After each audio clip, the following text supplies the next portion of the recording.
ভালোবাসার মানুষটিকে সম্মান করুন।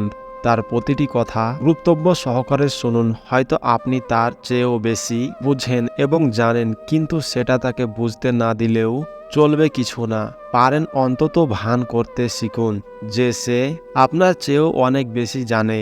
আপনি বিভিন্ন বিষয়ে তার বুদ্ধির প্রশংসা করুন।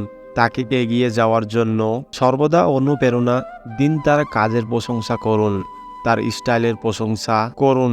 তাকে প্রায়শই সুন্দর বলুন। সুন্দর না হলেও তার পরিবারের সদস্য সম্পর্কে ইতিবাচক কথা বলুন। দেখবেন আপনাকে তার মনে পড়বেই। তাছাড়া তার প্রতি আপনি অনেক বেশি অনুগত হন, যেরকম করে আমরা আমাদের বসের অনুগত হই। দেখবেন সে আপনাকে না মনে করে পারবে না। এছাড়া ভালোবাসার মানুষটির সাথে সুখময় স্মৃতি তৈরি করুন। যেমন ধরুন, কোথাও ঘুরতে যাওয়া কিংবা রোম্যান্স করা কোনো স্মৃতি, এবং সেটা তাকে বারবার মনে করিয়ে দিন। ভালোবাসার মানুষটিকে বিভিন্ন উপলক্ষে উপহার দিতে ভুলবেন না। অন্তত উপহারগুলো নাড়াচাড়া করতে গিয়ে হলেও আপনার কথা তার ঠিকই মনে পড়বে। যখন দেখবেন এত কিছু করার পরেও আপনাকে নিয়ে সে বেশি ভাবছে না, মানে আগের মতো রেসপন্স করছে না, সাবধান হন।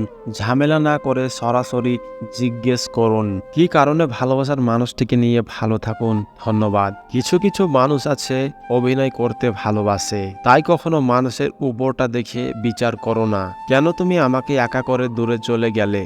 তোমায় ছাড়া যে এই আমি বড় অসহায়। কিছুদিন পরে অনেকেই ফোন করা বন্ধ করে দিয়েছিল, কারণ সবার নিজেদের জীবনের ব্যস্ততা আছে, তাই না?